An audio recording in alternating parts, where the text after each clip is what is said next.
plugin number 1 at the time of this recording, Akismet spam filter. I kind of cheated. I took all my plugins and deleted them except the one I can't live without, which is O's admin drop-down menu. But Akismet, what it is, it's a spam filter. It protects your blog from comment and trackback spam. So one of the first things we do, it comes with your blog in your first installation. You click activate. And then you need to go to your Akismet configuration page and put in your Akismet API key. Now, I already have that, but for those of you who don't have your Akismet API key, all you do, you click that link, and this cool blue button pops up. Get an Akismet API key. Okay, gives you some choices. Find a plan, Enterprise, Pro, Personal. I've only ever used the free one, the personal, non-professional one. You simply add your contact info. You can contribute. It's worth it. It does a lot of great things. I use a free version, but then you just click this little box and send useful tips to your inbox and click continue. Eventually, you will get an API key, and it's very slick, and I'll show you where to enter it back in your dashboard. Here you are. Plugins, install plugins. You go to settings, and here's where it is. It's already added. I'm going to blur this out so you can't see it.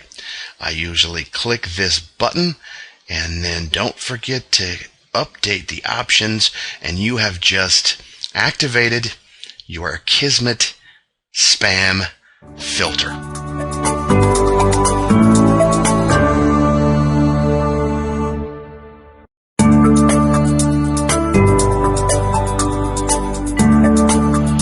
Number 5 on our popular plugin profile.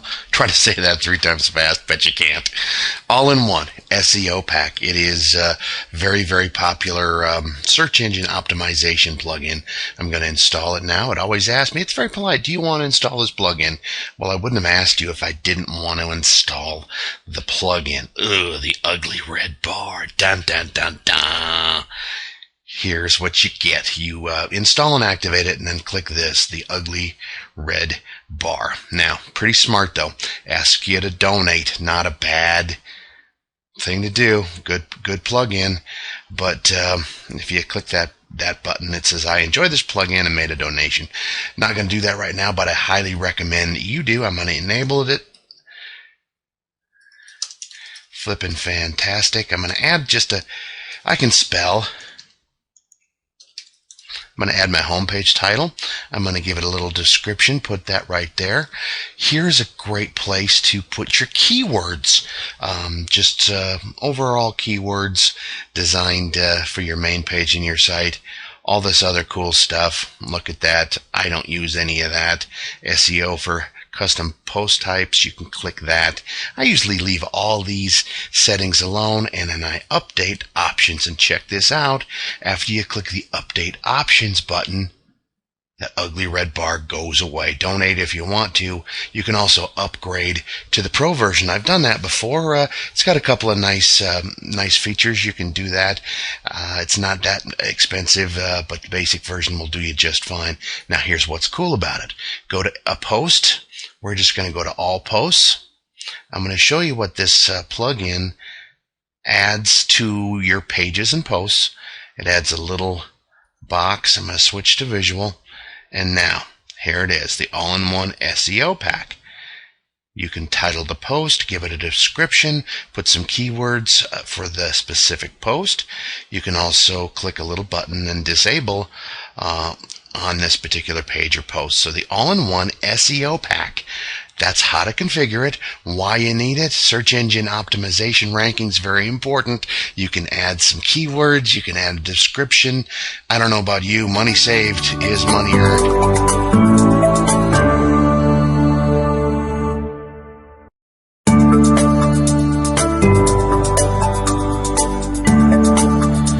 Contact Form 7 is plugin number 2 of our popular plugins. I'm sure I want to install it. I click it, that little button, and it installs just fine. I'm going to activate the plugin. This plugin, tell you what it is. It helps you create a simple, contact form. Now, contact form 7, very nice. I now have a little link on my dashboard, so I'm just going to click that. It opens up, and I'm going to create my very first contact form. In a minute, I'm going to download another plugin to give me a CAPTCHA, but that doesn't come into play right now. There's my email. Make sure that your email is correct, and then this is all you need to do. Copy this. We are going to create a contact page. We are going to add new.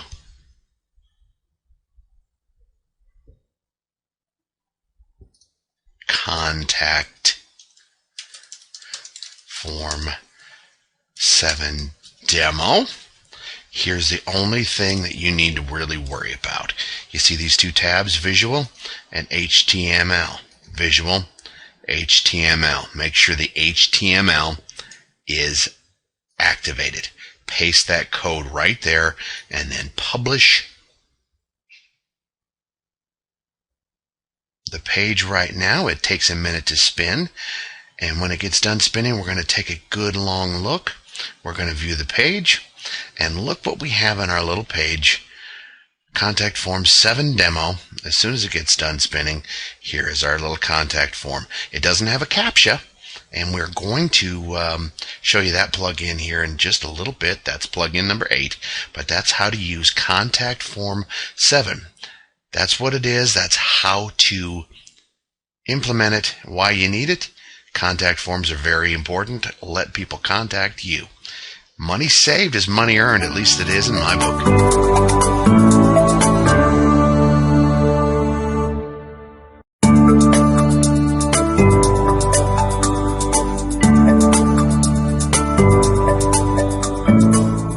All right, number 4 is the Next Gen Gallery. This is the #1 image gallery plugin. It's also has a slideshow option, so it's pretty popular. We're going to install it now. It's a little more complex than the other plugins we've talked about, so this video will be in 2 parts, and it will also probably be a little bit longer. So now it's set up, and all kinds of information here. Visit the plugin site. Gallery will come up on your nice little dashboard, and we're going to create a gallery here in just a minute. But before I pause the video and create the gallery, let's take a look at a couple things. Here's a demo site. It's a new slideshow with a different effect. Check that out. You click and it just goes away just like that. Another good demo. This is a automotive site. You click on it, a little image box pops up. Very, very nice. Easy to set up. Well, we'll see if it's easy to set up. But that's the Next Gen Gallery. That's the what? It's an image gallery. It has a nice slideshow. How you configure it, I just activated it, and I'm going to create a gallery here in just a minute. I'm going to pause it, and we're going to be right back with you.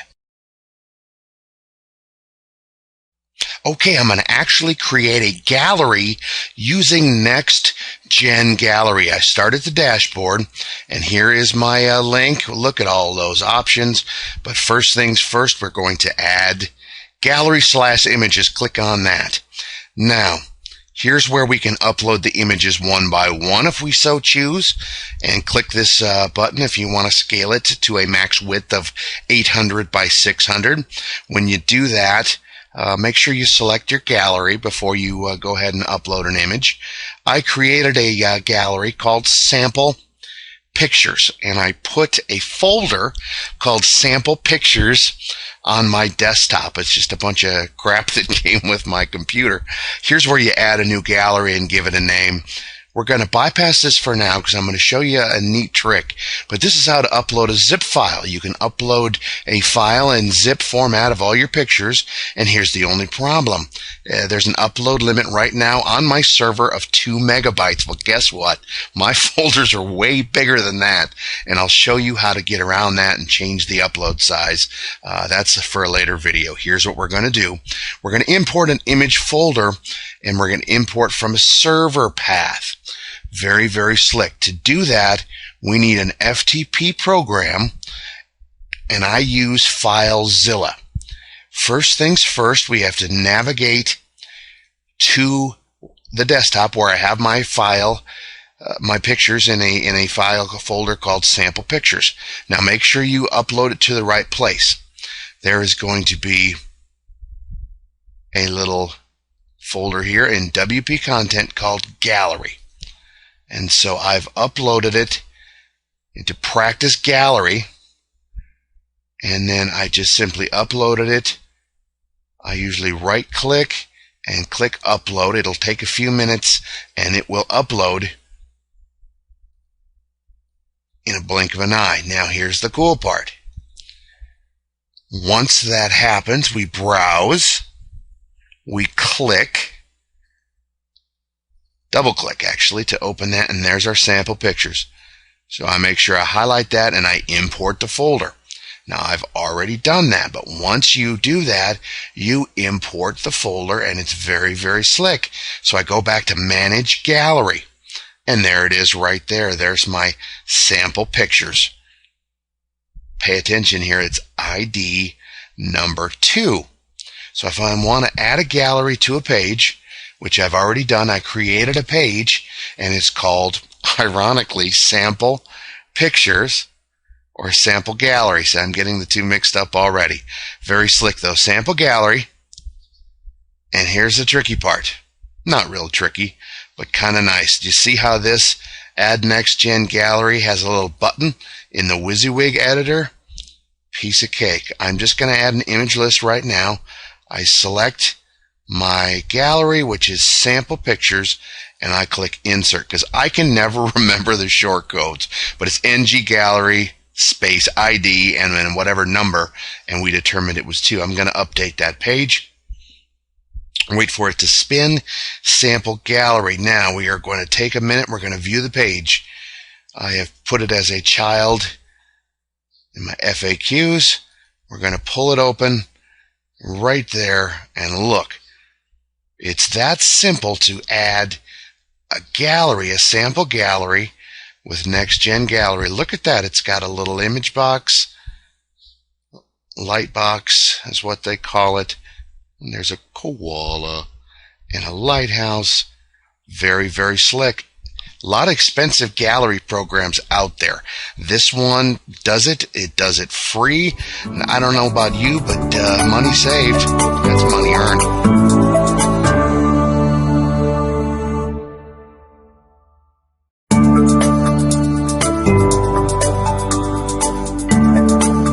Okay, a supplemental video to Next Gen Gallery. There is just so much here.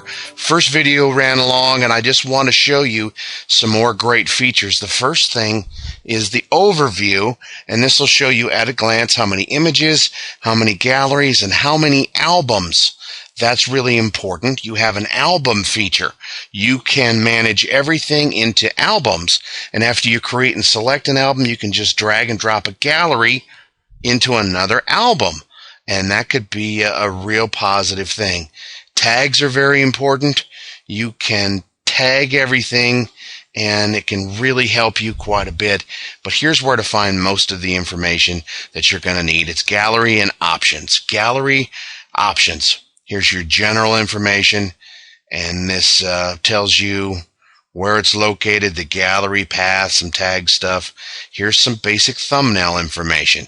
There it is right there, thumbnail quality. Images, it automatically will resize to that. 800 by 600, keep the ratio. Image quality, 85%. Backup original images, automatically resizes images on upload. Clear your cache. Here's your gallery. Very nice. Number of images per page, columns, all that kind of stuff. Show as a slideshow. Show first thumbnails or slideshow. So you can set that there. Here's some effects. JavaScript thumbnail effect. Look at all those cool things. Play around with that. I'm not going to show you everything. You can just kind of shuffle and do all the playing around. You can add an image and watermark your images if you like, and there's your slideshow button. Duration and time, one of the things I would do is make my slideshow just a little bit shorter. And there's some information. Always save everything. But Next Gen Gallery has a lot of great features. Again, I showed you how to add images and create galleries. Those are the two places you're going to spend most of your time, adding galleries and messing with the galleries, managing them. But your other settings are in options. Take some time. You can adjust the roles. If you want certain people to only edit certain images, you can mess with the style sheet. I don't recommend that. But Next Gen Gallery, lots of great features. Get to know them right there.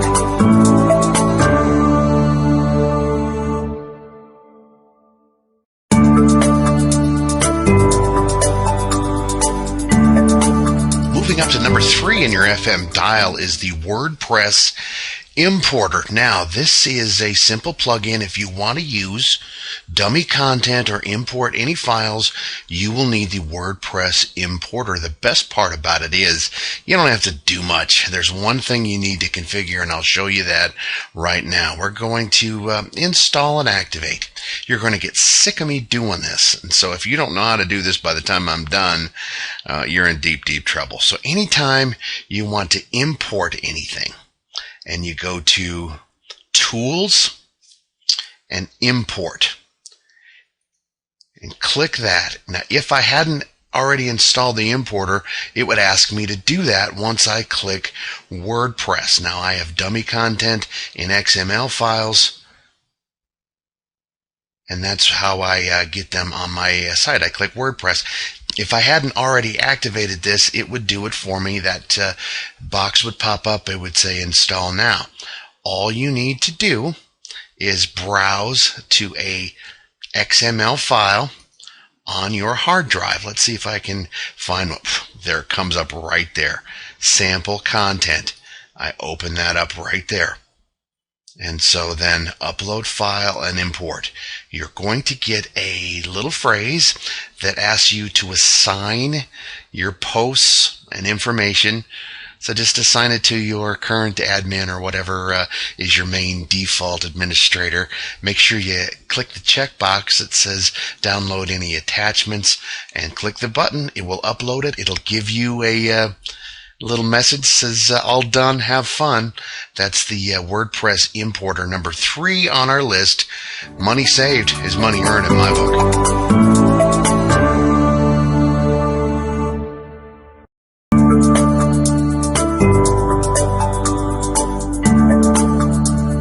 Okay, here's a bonus video in the Next Gen Gallery section. You remember when I tried to, or it said upload a zip file and it only takes 2 megs, and I laughed and scoffed? Here's how to solve that. I've been struggling with this. I think this particular video is worth the price of the whole product. So check this out.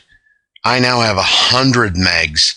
Maximum upload file size 100 megs. You're saying, wait a minute, where did that come from? Very simple.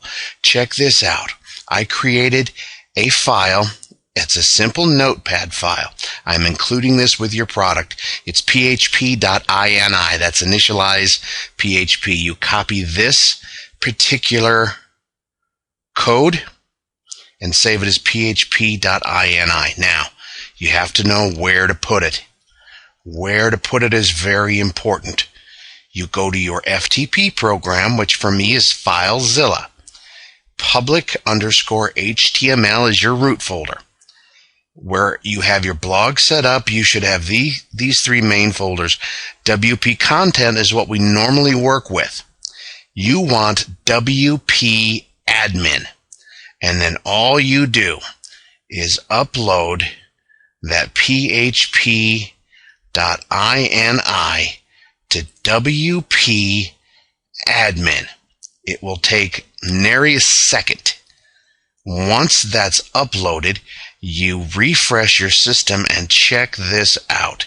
You have 100 meg maximum upload size for that, and for your next-gen gallery. Look at that. 192 megs. That's how to increase your max upload file size. Very simple. Take the php.ini file that I provide, put it in WP admin, save and refresh, and you can now upload big files. Booyah!